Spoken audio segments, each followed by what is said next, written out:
नमस्कार, times of Swaraj में आप सबों का स्वागत है। मैं हूं संतोष सिंह और आज हम टाइम्स ऑफ स्वराज में एक ऐसी शख्सियत का पूरा भाषण सुनाने जा रहे हैं जो एक साधारण कार्यकर्ता के रूप में कांग्रेस में अपने राजनीतिक जीवन की शुरुआत की और आज अमेठी से सांसद हैं। हम बात के एल शर्मा की कर रहे हैं। नाम मैंने भी सुना था, लेकिन जिज्ञासा थी कि वो किस तरीके के वक्ता हैं, क्या कुछ खास तो तब रहा ही होगा, तभी गांधी परिवार से इतनी नज़दीकी हुई होगी। साधारण व्यक्ति तो होगा ही नहीं, क्योंकि गांधी परिवार का जो अपनी और आ रहा है या गांधी परिवार की जो समझदारी रही है, ऐसे में अगर कोई गांधी परिवार से उम्र के 23वें पड़ाव से जुड़ा रहे और अमेठी में ही वो रह गया, उस व्यक्ति में कुछ तो खास रहा होगा। तो आज मनोज पांडे जी, केदार पांडे जी के बेटे, पूर्व मुख्यमंत्री, उनके बेटे मनोज पांडे जी के याद में एक लोकतंत्र पर एक कार्यक्रम का आयोजित एन सिन्हा इंस्टीट्यूट में किया गया था। उसी में के एल शर्मा भी आए थे और वक्ता के रूप में उन्होंने जो बातें कही, हमें लगता है कि आज के दौर में जो भी राजनीति में आना चाहते हैं उन्हें ये पूरा भाषण जरूर सुनना चाहिए। 24-25 मिनट का भाषण, हालांकि उन्होंने 30-40 मिनट के बीच करीब भाषण दिया, लेकिन हमने इतना मुख्य पॉइंट को मैंने रिकॉर्ड किया है, जरा उसको ध्यान से सुनिए। और उस पूरी बात में कहीं न कहीं बिहार में जो कांग्रेस की स्थिति हुई है उसको भी उन्होंने इंगित किया, और ख़ास करके जब 2015 में गठबंधन का चुनाव था, आरजेडी, कांग्रेस और जदयू जब साथ थे, उस चुनाव में क्या हुआ, कैसे उस वक्त के कांग्रेस के पावरफुल नेता ने टिकट वितरण में कैसे कैसे लोगों को टिकट देना चाहते थे, वो सारी बातें उन्होंने खोल कर रख दिया। जरा ध्यान से सुनिए और राजनीति को समझिए कि राजनीति में हो क्या रहा है। और ऐसे स्थिति में भी अगर कोई व्यक्ति, समाज का हर रंग धीरे धीरे सड़ रहा है, चाहे वो ब्यूरोक्रेट का हो, चाहे वो पत्रकारिता का हो, चाहे वो नेता का हो, चाहे वो जनता का हो, क्योंकि यही कड़ियां हैं जो लोकतंत्र को जिंदा रखती है। न्यायपालिका का भी शोक जी ने बोला, मैं उसको भी शामिल करता हूँ, क्योंकि मैं ऐसे, हमको भी मौका मिला किसी के लिए मदद करने का, हमने भी बहुत लोगों को बनाया, हमने अपने साथ के लोगों को केंद्रीय मंत्री तक भी बनाया, लेकिन मैंने देखा कि पॉलिटिकल आदमी के पास लोग आते हैं कि हमारी सिफारिश कर दो। हम लोगों को होता है कि चलो हम इसको 10 साल से देख रहे हैं, बेचारा वकील है, अच्छा है, गरीब भी है, तो उसको मदद करते हैं। लेकिन जब वो पोस्ट पे जाता है तो उसके बाद संवेदनशीलता उसकी मर जाती है। वो जब रिटायर होता है या हटा दिया जाता है, यूपी के अंदर एक जज थे जो हमारी अमेठी के थे, उनको हमने, हमारा कभी वो पोलिंग का किट तैयार करते थे, वकील साहब थे, हम लोग लीगल इतना जानते नहीं थे, उनको था कि भाई हमारे पोलिंग किट में वोटर लिस्ट भी हो, लाख भी पड़ी हो, पहले वो सील होता था ना, तो लाख भी रखते थे, मोमबत्ती भी रखते थे, वो मोहर भी रखते थे, सब रखते थे वो, कि भैया सारे चीज़ देख लेना जरा ठीक से हो। अब वो क्योंकि उनकी 30 साल की सर्विस हो गई तो उनको जज बनने का मौका मिला, बन गए। जब वो रिटायर होते हैं तो उनकी अपूर्व संपत्ति मैं देख के हैरान हो जाता हूँ, जब उसके ऊपर मतलब, क्योंकि इम्पीचमेंट तो नहीं लगी, लेकिन मतलब उनको सस्पेंड किया गया। तो ये सारी चीज़ें जो देखते हैं, तो मैं देखता हूँ कि इसके संवेदनशीलता जो लोकतंत्र के अंदर है वो रही नहीं, क्योंकि लोकतंत्र के सही मायने जो होते थे पहले के नेताओं में होते थे, आज के नेताओं में और आज के ब्यूरोक्रेट्स में, जिनकी जिम्मेवारी है, क्योंकि भ्रष्टाचार शुरू कहाँ से होता है, जब आपको अपना हक नहीं मिलता। हम लोगों ने ऐसे भी नेता देखे, क्यों यार 25 बार लखनऊ तक आ रहे हो मेरे पास, इतने में तो लेखपाल को यार दे देते 500 रुपये, तेरा काम वहीं हो जाता। ये संवेदनशीलता है राजनीति की या किसकी? कहाँ लोकतंत्र की ये संवेदनशीलता? जिसने आपको चुन के भेजा यहाँ, वो आपसे अपेक्षा रख रहा है कि आप मेरे लिए फोन करिए, और जो ब्यूरोक्रेट्स को, जिसको न्याय देना है, जनता को न्याय देना है, वो क्या कर रहा है? हमारे फोन पे तो उसको न्याय दे रहा है, लेकिन जब वो सीधा पहुंच रहा है तो उसको न्याय नहीं मिल रहा। तो ये लोकतंत्र है या ये संवेदनशीलता है? तो मेरा ये कहने का मतलब यही है कि संवेदनशीलता जिनको शासन चलाना है, जिनकी जवाबदेही है, जो हमारे टैक्स पेयर के पैसे से तनख्वाह लेते हैं, वो काम नहीं करते, क्योंकि वो भी किसी ना किसी पॉलिटिकल पैट्रोनेज होता है उनको कि मेरे को तो, मैं किसी का रिश्तेदार हूँ, मेरा क्या बिगाड़ सकता है। हम लोगों ने ऐसे ऐसे भी सिपाही देखे हैं जो एसपी नहीं हिम्मत करता था उनको टच करने, क्योंकि जानता था कि फला मुख्यमंत्री जी के क्षेत्र का रहने वाला है, अभी मेरी सीआर लिख देगा। तो ऐसे तो नहीं चलेगा। और फिर हमारे ही पॉलिटिकल लोग ऐसे लोगों की मदद भी करते हैं। तो शुचिता लानी होगी तो सबसे पहले अपने में लानी होगी, क्योंकि हम ये चीज़ करते नहीं। क्योंकि न्याय यहाँ पे है, न्याय है, एक आदमी को न्याय दूसरा है, एक आदमी अगर गवर्नमेंट के खिलाफ बोल दे तो उसके लिए न्याय दूसरा है, अगर सांप्रदायिक का फैलाए उसके लिए न्याय दूसरा है, आम जनता के लिए तो न्याय आप जानते हो क्या है। तो मेरा यही कहने का, क्योंकि अशोक जी सब कुछ कवर कर चुके हैं, मैं रिपीट नहीं करना चाहता हूँ। तो ये मेरे व्यक्तिगत एक्सपीरियंस है, क्योंकि हम लोग जब मैं गया था यहाँ से, तो मैं यूथ कांग्रेस के ट्रेनिंग प्रोग्राम के अंदर राजीव जी ने चलाया था। हम लोगों की ड्यूटी क्या थी कि 20 पॉइंट प्रोग्राम की मॉनिटरिंग करनी है। तो हम फ्रेश ग्रेजुएट निकले, कांग्रेस बैकग्राउंड से आते थे। तो मेरे कज़न भी पंजाब में एमएलए रहे, क्योंकि मेरे को वो टिकट मिला था 1985 में, मेरी उम्र नहीं थी 25 साल की। मैंने राजीव से कहा कि मैं राजीव जी, जिसने मेरे को अब तक पहुंचाया है वो भी टिकट मांग रहा है, हम लोग कोई मध्यम वर्ग के लोग हैं, कोई हम धन्ना सेठ नहीं है, और जिसको कंसिडरेशन हो रहा है वो थोड़ा मेलाफाइड प्रैक्टिस में इन्वॉल्व है, अगर उसको देंगे तो हमको भी लगेगा कि भाई आपने कहीं न्याय नहीं किया। तो खैर उसको दिलाने में सफल रहे, जीते वो 27,000 के वोट से, लेकिन उग्रवादियों ने उनको असैसिनेट कर दिया। तो धारा बदल गई हमारी। तो हम जो सोच रहे थे कि चलो ये 9 महीने का टाइम पास करेंगे, फिर अपनी स्टेट में जाएंगे, ये करेंगे, लेकिन जैसे जैसे मन करता गया तब तब वैसे वैसे जिम्मेवारियां मेरे को बढ़ती गई। अब सोचा था कि अगर गांधी परिवार नहीं लड़ेगा तो 40 साल मैंने इनको लड़ाया है, तो मैं अपने स्टेट में जाऊंगा, तो वहाँ पे काम करेंगे। फिर अगर इलेक्शन लड़ना है तो मैं पहले 3 साल काम करूंगा, देन मैं कुछ ना कुछ। सबसे बड़ा ये रहा, तो मैं आप लोगों को भी कहना चाहता हूँ, लाल बाबू लाल जी व्याकुल हो गए कि टिकट नहीं मिला, मेरे रिजल्ट में नहीं मिला, तो मैं उनसे क्षमा भी चाहता हूँ, क्योंकि 41 लोगों को टिकट देना था, 42 को दे नहीं सकते थे, ठीक है। लेकिन उसमें भी बिहार के लोगों ने कांग्रेस को चंदन लगाया, 27 सीट जीत के जितने वर्षों बाद 27 आई। एक सज्जन मेरी तारीफ कर रहे थे, एक टिकट हमको मिला। हाँ, चलिए वो आप भी बैठे हैं, ये भी बैठे हैं, यही बैठे हैं। तो क्योंकि हम लोगों ने उस समय भी मैंने आप लोगों के टिकट की लड़ाई लड़ी, क्योंकि मैं ये देख रहा था, तो आज वो हमारे में नहीं है, तो मैं देख रहा था कि ये दुबई के लॉन्ड्री वाले को टिकट जा रही है, ये बॉम्बे के बिल्डर वाले को टिकट जा रही है।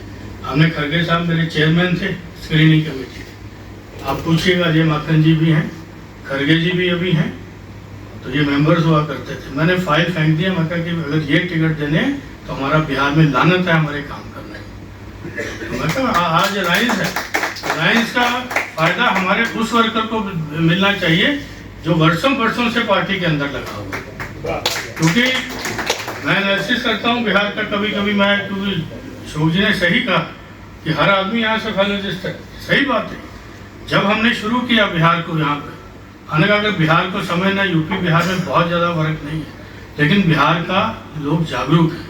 यहाँ पे मेरे को लगा कि यहाँ स्पार्क है, मैं अपनी पार्टी लाइन पे बोल रहा हूँ कि पार्टी लाइन पे मेरे को लगा कि यहाँ कांग्रेस हम खड़ी कर सकते हैं। तो हम ये गांव में जब जा रहे हैं तो कोई ना कोई कांग्रेसी मिल रहा है, वो अपनी व्यथा सुना रहा है। जब हम यहाँ पे आए तो हम लोगों ने ये नहीं कि पहले दिन मैंने आपसे ये कहा था कि मैं कहा कि भाई आज तो मैं वही करूँगा जो आप लोगों के साथ होता रहा है कि सुबह की फ्लाइट से नेता आता है, प्रभारी आता है, शाम की फ्लाइट से जाता है।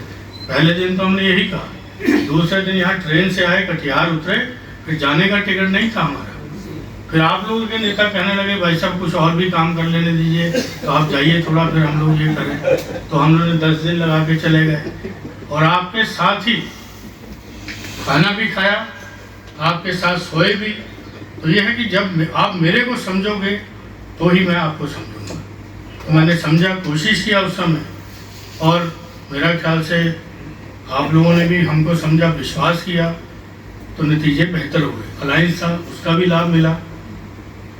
तो मेरा ये मतलब है कि अगर किसी पार्टी का नेता, चाहे पत्रकारिता में, चाहे न्यायपालिका में, चाहे ब्यूरोक्रेसी में, आज भी लोग ऐसे हैं जो अपने दायित्व को सब कम है संख्या, लेकिन बढ़ सकती है। मैं निराश नहीं हूँ कि ये जो लोग लड़ने वाले हैं, जो आज जनता संवेदनशील नहीं होती तो ये 400 पार कर गए होते।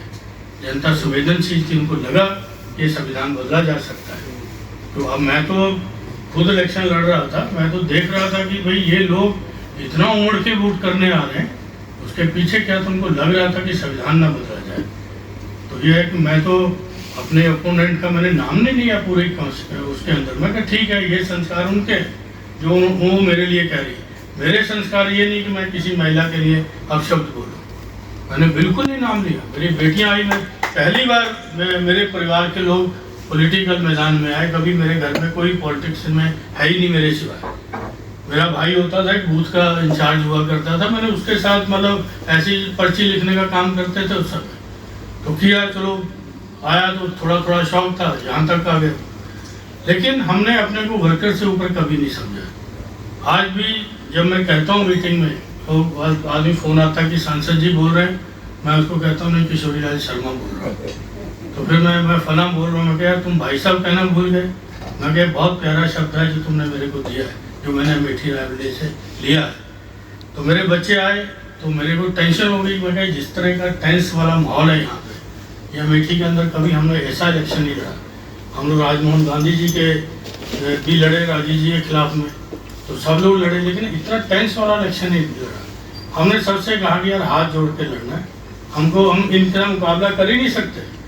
अगर हम जितना इनके सत्ता शासन का दुरुपयोग हो रहा है, प्रधानों को डराया जा रहा है, कोटेदारों को डराया जा रहा है। कोई प्रधान मेरे से मिलने आ जाए तो उसी LIU के 4 लोग मेरे ऑफिस में बैठे हुए हैं, तत्काल वहाँ से फ़ोन आ रहा है कि भैया तुम वहाँ क्या करने गए थे, तुम्हारी जांच लगा देंगे, तुम बड़ा भ्रष्टाचार किए हो। तो आदमी सोचता कि यार 3 साल की प्रधानी बची है तो भैया ना जाओ। तो लेकिन इसका उल्टा रिएक्ट भी नहीं, क्योंकि प्रधानों ने सोचा कि अगर ये फिर इसको चुन लेंगे तो फिर यही तशद्दुद सहना पड़ेगा। तो उन्होंने अपने मन बनाया और वहाँ की जनता ने मन बनाया और मेरे को विजय बनाया। क्योंकि मेरे को कोई मुगालता नहीं है कि मैं बहुत बड़ा कोई नेता हूँ, कोई गलतफहमी नहीं है मेरे को, क्योंकि मेरे को पता है कि वहाँ का जनता जो दुखी थी और पीछे मेरे पे गांधी परिवार का हाथ था। ये था एक बात जब मेरे से कही, जब मेरे को टिकट अमेठी में कि चलो यार मैं मना लूँगा। मैंने ऐसे मैडम को भी 99 में बेलारी चली गई थी, तो मैं कहा हम लोगों ने उसमें प्रियंका जी ने मेरा साथ दिया, तो मैं कहा कि नहीं हम मना लेंगे, प्रियंका जी से भले मना कर देंगे लेकिन मना लेंगे। तो जब मैं लौट के आया तो रायबरेली आ गया, बात हुई तो उन्होंने बिल्कुल मना कर दिया कि मेरे को नहीं लड़ना। तो मैंने अल्टरनेट नाम भी दिए थे पहले से ही कि अगर नहीं लड़ना तो ये लड़ेंगे, ये लड़ेंगे। तो उन्होंने एक बात कही, ये परिवार का फैसला है, कांग्रेस का फैसला है कि आपको लड़ना, राहुल जी को रायबरेली लड़ना। तो चलो मैं कहा कि ये तो फिर बात आई कि ये तो ठीक है, ये डिसीजन हो गया, लेकिन आप लड़वाते हो, आप खुद का लड़ोगे तो कैसे राहुल जी का इलेक्शन लड़ाया जाएगा। तो मैं कही मेरी लड़ने की इच्छा ही नहीं है, आप लड़ा रहे हो। मैं कहा मेरे कोई नहीं, मैं इलेक्शन लड़ाऊंगा। तो एक बात जो कही जो मेरे दिल को टच कर गई और कि कार्यकर्ता के लिए इससे बड़ा सम्मान की बात नहीं होगी।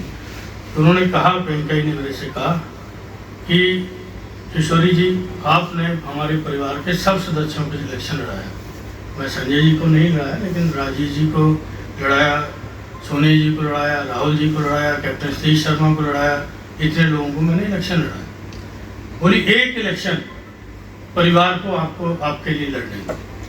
तो मेरी उसी दिन मेरे को कॉन्फिडेंस हुआ कि मैं कहा जब कहते हैं कुरुक्षेत्र के अंदर जब ये हुआ कौरवों ने 100 योनि सेना मांग ली, तो मैं कहा जब भगवान खुद ही राजनीति का, मैं तो भगवान ही मानता हूँ उनको, चाहे किसी को बुरा लगे या अच्छा लगे, क्योंकि एक सामान्य घर के कार्यकर्ता को उन्होंने इतना बड़ा, जो मेरे राजीव जी आदर्श पुरुष थे, मेरे को उस कॉन्स्टिट्यूंसी को रिप्रेजेंट करने का मौका मिला। ये किसी वर्कर के लिए सबसे बड़ा सम्मान है पार्टी के अंदर, मैं समझता हूँ। ठीक है, मैं क्योंकि ज़िंदगी में मेरा बिजनेस है, अच्छा बिजनेस है, क्योंकि कोई दिक्कत नहीं, मेरे को घर में मेरी ज़रूरतों से ज़्यादा मेरे पास पैसा है। तो जब मैं अपने पैसे से मेरा पेट नहीं भरेगा तो मेरे को हराम की कमाई से मेरा पेट नहीं भरेगा, ये मैं जानता हूँ। तो यहाँ बिहार में रहा हूँ, टिकट भी बांटे, सब कुछ किया, एक एलिगेशन किसी ने लगा पाया बिहार के अंदर?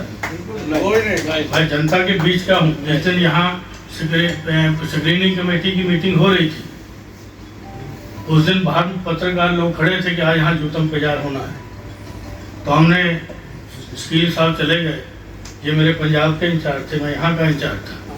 तो मैं कहा शकील भाई, मैं कहा मेरे मन में एक आइडिया है, कुछ भी नहीं होगा और अच्छे कैंडिडेट भी हम चुन लेंगे। कोई बाहरी कैंडिडेट को आपने नहीं चुना? तो उसमें क्या हुआ कि हम लोगों ने कहा कि ये भाई 41 कॉन्स्टिट्यूंसी का तो डिसीजन लेना है, इसके बायोडाटास निकाल लो कितने हैं। 31 हमारे मेंबर हैं, ये स्क्रीनिंग पीसी के मेंबर हैं, सबको सबके बायोडाटा दे दीजिए, किसी को कोई बहस करने की जरूरत नहीं है, क्योंकि नेता ही बैठे हैं यहाँ बिहार के, सबको जानते हैं। इनको कह दिए प्रायोरिटी दे दे, 1 2 3 कर दें, जो मेरे दिल को टच करेगी और एक कार्यकर्ता के लिए इससे बड़ा सम्मान की बात नहीं होगी। तो उन्होंने कहा, प्रियंका ने मेरे से कहा कि किशोरी जी, आपने हमारे परिवार के सब सदस्यों के इलेक्शन लड़ाया। मैं संजय जी को नहीं लड़ाया, लेकिन राजीव जी को लड़ाया, सोनी जी को लड़ाया, राहुल जी को लड़ाया, कैप्टन सतीश शर्मा को लड़ाया, इतने लोगों को मैंने इलेक्शन लड़ाया। बोली एक इलेक्शन परिवार को आपको आपके लिए लड़ने।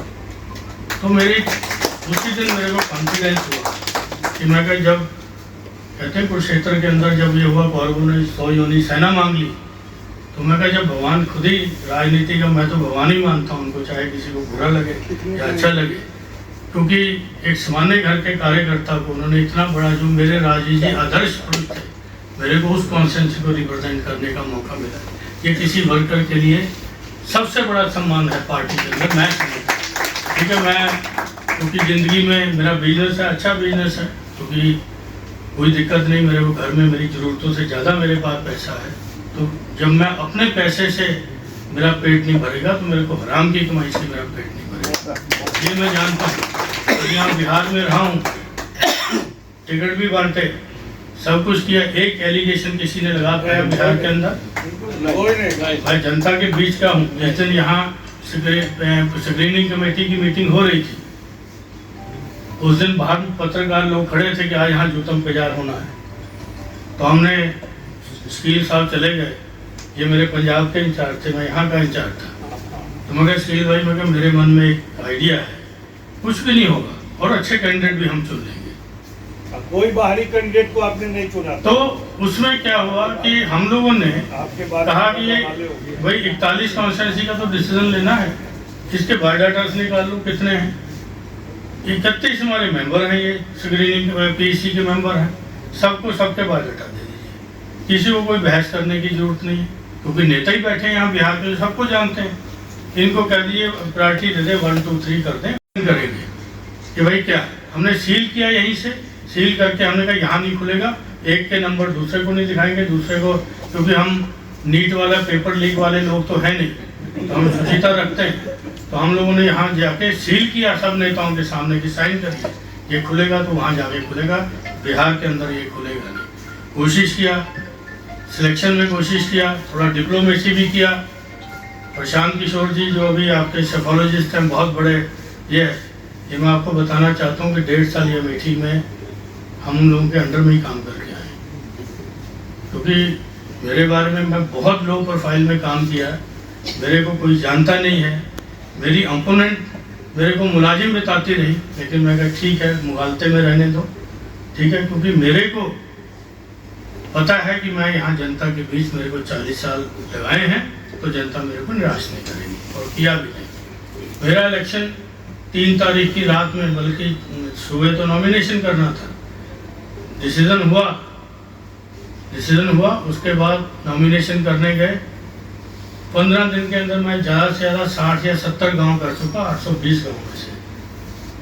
मेरे परिवार के लोग आ गए, मेरे को टेंस हो गया, मैं कहा यहाँ इस टेंशन के अंदर लड़ना है, मैं कहा इनको कुछ कह देगा तो ये है। तो उन्होंने बेचारे ने कहा कि ठीक है पापा, आप नहीं जाने दे रहे हो हमको, क्योंकि मेरी 2 बेटियाँ हैं, मेरी मिसेज है, कभी नहीं कभी उनको ABCD नहीं पता, मेरे को भी अच्छा लगा कि 40 साल की मेरी मेहनत को मेरे परिवार ने मेरे को सर्टिफिकेट दिया।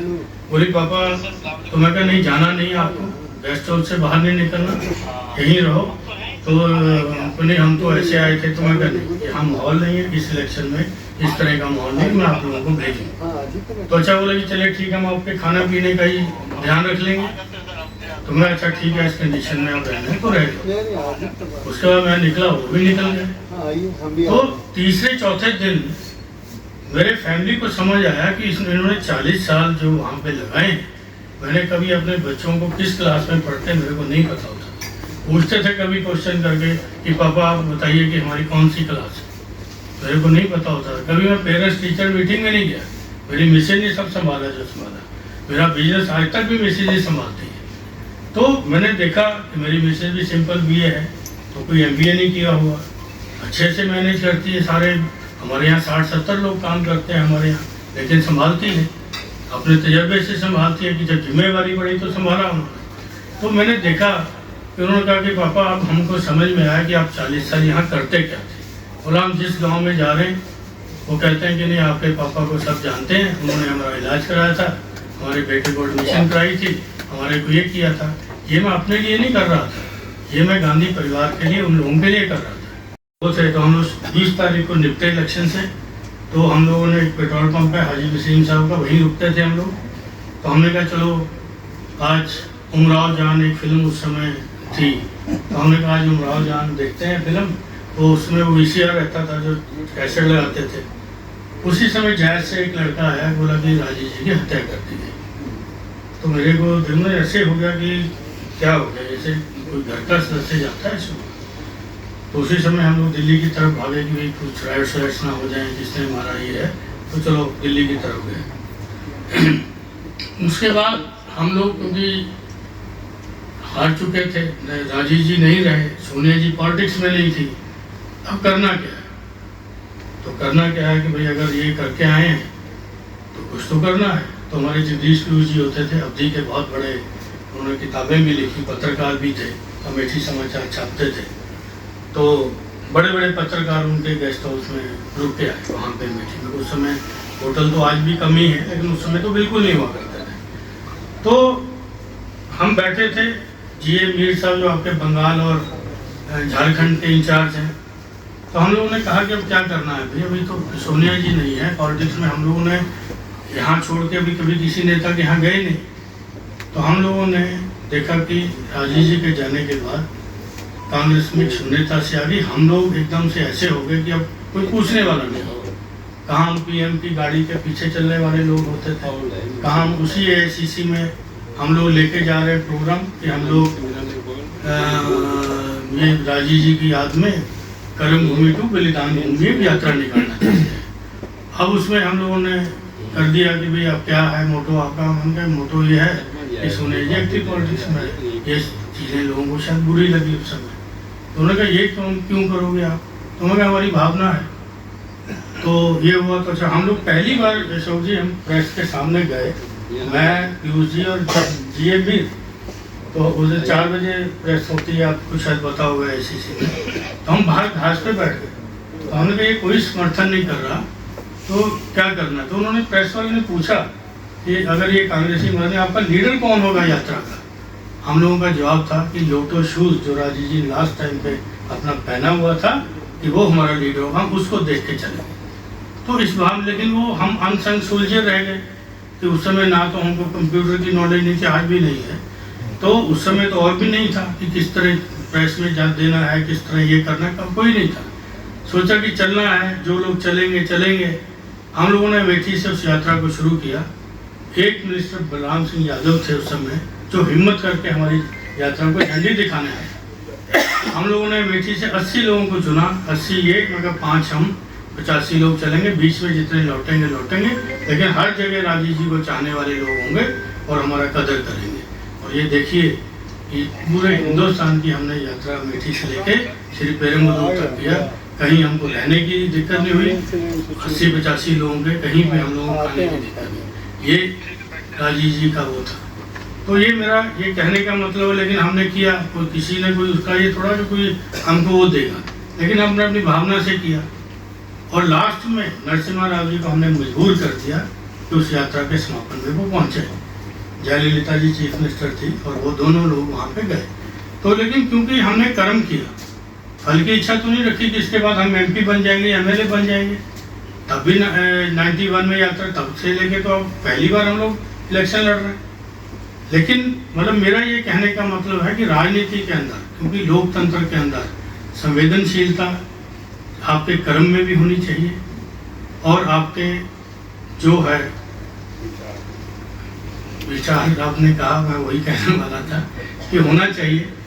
तो उससे देखो क्या है कि आशा छोड़ देंगे अगर हम लोग, तो फिर कुछ भी नहीं होगा, बचेगा ही नहीं कुछ, क्योंकि राजनीतिक मूल्यों का ह्रास होता जा रहा है। अशोक जी ने कहा कि भाई वो अटल जी की बीजेपी या केशव ठाकरे की बीजेपी नहीं है, बीजेपी दूसरी हो गई और इसी तरह हर पार्टियां दूसरी हो गई। लेकिन हम लोगों के अंदर अगर हम थोड़ा सा मेहनत करेंगे कि पॉलिटिक्स सिर्फ टिकट के लिए नहीं होती, जनता की सेवा के लिए भी होती है। खाली टिकट से ही आप सेवा कर पाओगे ऐसा नहीं है कि आप MLA MP बन के ही सेवा करोगे। ऐसे बहुत से लोग हैं, पहले कांग्रेस का एक जमाना होता था जब टिकट मांगने वाले को बोला बुरा समझा जाता था और लोग कहते थे नहीं टिकट नहीं, लड़ना नहीं, आप किसी और को लड़ा दीजिए। ये भी कांग्रेस के अंदर एक जमाना था, ठीक है। लोग कहते थे नहीं हम संगठन करेंगे लेकिन ये टिकट वाला किसी और को दीजिए। अब पहले टिकट है, बाद में संगठन है। तो ये दुर्भाग्य है हर पार्टी का ही, नॉट ओनली कि हमारी पार्टी, सारी पार्टियों के अंदर इस तरह का ही हो गया। आज आप इसमें टिकट नहीं मिला तो कल दूसरे में नहीं हुआ तो तीसरे में। बिहार के अंदर तो मैं कहता हूँ कि मेरा अपना तजर्बा है, 700-800 लोग हैं, यही पूरी पॉलिटिक्स कर रहे हैं, हर दल में पॉलिटिक्स कर रहे हैं।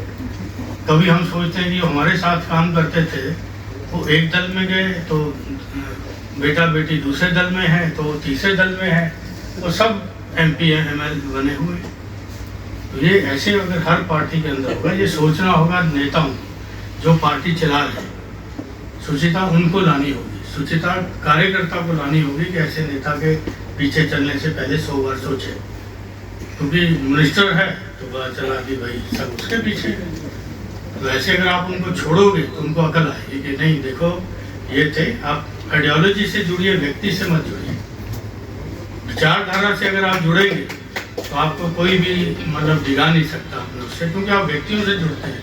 आज पॉलिटिक्स जो हो गई है व्यक्तिवाद की पॉलिटिक्स हो गई है। आदमी सोचता है कि इसके पीछे लगेंगे, ये शाइनिंग स्टार है तो देख लेंगे कि भैया ये जब ये हो गया, क्योंकि यही चीज़ ब्यूरोक्रेट भी करते हैं। ब्यूरोक्रेट तो इन्वेस्ट करते हैं, वो तो अपना लगा लू के कर लेते हैं कि कल कौन शाइनिंग स्टार है। अब मैं जीता तो लोग 10 लोग डिनर करा रहे मेरे को। मैं कहा यार पहले तो नहीं कराया आपने, पहले भी किशोरी लाल था यहाँ पे। तो मैं कहा मैं किसी डिनर में नहीं जाता कि भाई मेरा अपना मैं है, जिससे कि अब कई बार क्या होता मजबूर कर देते हैं। प्रभात जी का फ़ोन आ जाएगा, भैया ये हमारे वो हैं फला फला है तो आप चले जाएंगे, जरा उसका भला हो जाएगा। अब प्रभात जी को मैं नाराज नहीं कर सकता हूँ क्योंकि मेरे को उसके के लिए जाना पड़ रहा है। तो मैं तो भाई डायबिटिक आदमी हूँ, बिना इंसुलिन के खाना नहीं खाता हूँ, तो उसके यहाँ पे शक्ल दिखाने के लिए मैं जाता हूँ, इधर उधर घूमता हूँ। तो ये चीज़ें हैं जो राजनीति के अंदर हैं। क्योंकि देखो सबसे बड़ा बात ये है कि लोकतंत्र के अंदर जो संवेदनशील है वो हर इकाई को होना पड़ेगा। जो सरकार में है, सरकार के बाहर हैं, अगर अपोजिशन है तो उसको जिम्मेवार होना पड़ेगा, और जो जुडिशरी में उनको जिम्मेवार होना पड़ेगा। हर आदमी अपना अपना कर्तव्य निभा ले तो संवेदनशीलता अपने आप सब में चीज आ जाएगी।